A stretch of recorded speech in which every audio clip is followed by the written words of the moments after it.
हाँ जी, ये देखो हल्की सी मिस्टेक जो है, मैं कह रहा था जो हल्की सी मिस्टेक हुई है, क्योंकि वो Q/2A कभी भी नहीं बनता है, ऐसा अब तक हुआ नहीं है। देखो मैंने क्या गलती की, ए बी का मतलब है यहाँ पर 2A, लेकिन मुझे ये ए बी यहाँ नहीं लिखना था, यहाँ लिखना था। मैंने इसको नीचे लिख दिया, इसलिए थोड़ा सा घंटी बजी दिमाग में और मैं यहीं रुक गया। ठीक है, अब बाकी सारा ठीक है। अब देखते हैं क्या बनेगा यहाँ पर। क्यू के साथ इंटू में क्या है 2A, क्योंकि आप भावनाओं को समझ चुके हैं। दिस टर्म इज जानी पहचानी, ये टर्म आपको पता है क्या है। Q/2A किसके बराबर होती है, P के बराबर होती है, इसलिए यहाँ मिस्टेक होने वाली थी, उसको हमने ठीक कर दिया। इसको हटा दो तो क्या बन गया आगे, R² प्लस A² का स्क्वायर इंटू ये टर्म इसके साथ जाएगी √R² प्लस A²। ठीक है, अब हमें इसको फर्दर सोल्व करना है, और जब फर्दर सोल्व करते हैं तो क्या बनेगा, E = 1/4πε0, हाँ जी, Q/2A डिवाइड्स बाय, देखो यहाँ पर R² प्लस A² का स्क्वायर और यहाँ पर है 1/2, यानी कि मैं इसको अगर सोल्व करूँ, कुछ बच्चे बायो के हैं इसलिए थोड़ा अच्छे से सोल्व करके दिखा देता हूँ ताकि आपको कन्फ्यूजन ना हो। राइट, यहाँ पर इसका है स्क्वायर, एक बार है स्क्वायर, ये देखो एक बार है स्क्वायर और एक बार है 1/2। ठीक है, अगर हम इन दोनों को ऐड करते हैं तो मल्टीप्लाई में पावर ऐड हो जाती है, 4πε0 Q/2A upon R² plus A², इसकी पावर कितनी हो जाती है 3/2। राइट, तो जो हमने इसकी पावर 3/2 बनाई वो आपको पता लग गया कैसे बनी है।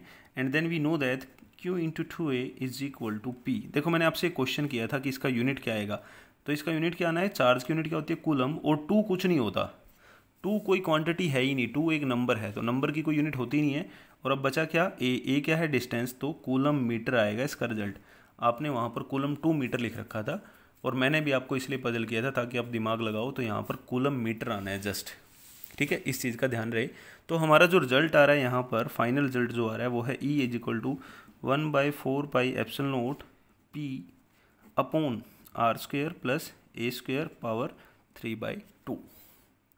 ठीक है, अब हमें इसके अंदर कुछ स्पेशल केस भी लगाने हैं, और ध्यान रहे भाई जो स्पेशल केस हैं, राइट, वो केस आपके पिछले आर्टिकल में भी लगेंगे। जो मैंने आपको एक बॉक्स बना के छोड़ा था कि हाँ भाई इसको खुद सोल्व कर लेना, वहाँ पर भी स्पेशल केस लगेंगे। अब मैं क्या करने जा रहा हूँ, एक तो मैं इसको ले लेता हूँ और एक पिछले आर्टिकल के फाइनल रिजल्ट को ले लेता हूँ जो आपने पिछला किया था, और दोनों में स्पेशल केस लगा के दिखा देता हूँ और इसको कंप्लीट कर लेना।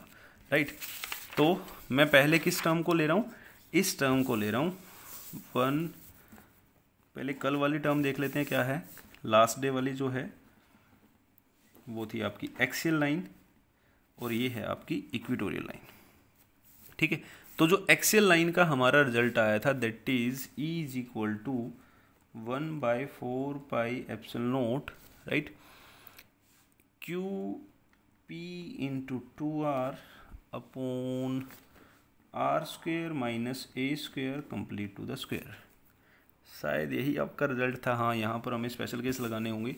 ठीक है, ये देखो मैंने रिजल्ट लिखा है भाई, ये पिछले वाला रिजल्ट था, और आज वाला रिजल्ट मैं यहाँ लिख देता हूँ। E = 1/4πε0 P upon R² plus A² का 3/2। ठीक है, ये दोनों रिजल्ट मैंने लिख दिए हैं, एक इक्वेटोरियल लाइन का है, एक एक्सियल लाइन का है। सो एक्सियल लाइन का मैं बाद में बताऊंगा, पहले इक्वेटोरियल का कर देता हूँ क्योंकि अभी हमारा फ्रेश आर्टिकल इक्वेटोरियल चल रहा है। तो अब आपको करना क्या है इस स्टेटमेंट के अंदर, राइट, अब आपको इस स्टेटमेंट के अंदर स्पेशल केस लगाने हैं, और स्पेशल केस क्या है, when A is less then R, that is the special case number first. जब A की वैल्यू R से बहुत कम हो, वो क्या कहना चाहता है, A is a distance between 2 charge, ये है प्लस का चार्ज या माइनस का चार्ज, ये है प्लस का चार्ज, इनके बीच का गैप क्या है, A है। अगर A बहुत कम है किससे, R से, देखो R ज़्यादा है, R रेडियस ज़्यादा है, ये रेडियस है इसका पूरा, और A कम है, तो हम क्या करेंगे, A को इग्नोर कर देंगे। तो जो E आ रहा है हमारा वो किसके बराबर आएगा, P vector upon 4πε0 R² to the power 3/2, right, 2 से 2 कैंसिल आउट हो जाएगा, तो क्या बचा, P vector is equal to 4πε0 R³। Right, ये जो आपका रिजल्ट आया है ये क्या कह रहा है कि हमारा जो E आता है इक्वेटोरियल लाइन में वो डायरेक्टली प्रोपोर्शनल है 1/R³, यानी कि जो E की वैल्यू है वो आर क्यूब के हिसाब से कम होगी, यानी कि जितना आप आर पे जाओगे उसके क्यूब से डिवाइड करोगे तो वो आपका जो रिजल्ट आएगा वो इलेक्ट्रिक फील्ड इंटेंसिटी का आएगा। ठीक है, अब हम इसको देखते हैं भाई। इसमें क्या करना है, अगेन स्पेशल केस लगाना है। स्पेशल केस में क्या कह रहा है, अगेन वही टर्म है, when A is less than R, जब ए की वैल्यू क्या हो, आर से बहुत कम हो। सेम सिचुएशन है, यानी कि हमने डाइपोल के चार्जेस का रेडियस मान लिया ज़्यादा, ये डाइपोल के चार्ज हैं, एक माइनस का चार्ज एक प्लस का चार्ज है, और कीपिंग डिस्टेंस हो गया ये वाला बहुत कम। ठीक है, वही पिछले वाला केस है, तो क्या बनेगा, E is equal to 1/4 epsilon not Q into 2R upon, क्या कहना चाहता है, A इज लेस देन, तो A को इग्नोर करना है, आर स्क्वेयर, इसकी पावर क्या होगी 2। Got it. तो यहाँ से जब आपने इसकी पावर को लिया तो पावर क्या कह रही है यहाँ पर जी, 1/4 epsilon not P into 2R upon R to the power 4, ये कट जाएगा एक, तो बचेगी कितनी 3, तो 1/4 एप्सिलॉन नॉट 1/R क्यूब, यानी कि P इंटू 2R, राइट।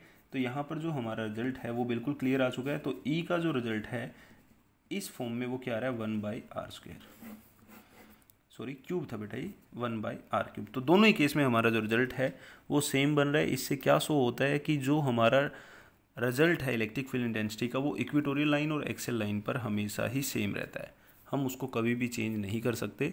सो ये था आपका आर्टिकल, और इसके जो भी आपके स्पेशल केस वगैरह रहते हैं ये सारे सोल्व करने हैं, आज ही सोल्व करने हैं, नहीं किए हैं तो अभी करने हैं। ठीक है, अब आगे बढ़ते हैं, देखते हैं नेक्स्ट आर्टिकल शुरू करेंगे या न्यूमेरिकल शुरू करेंगे।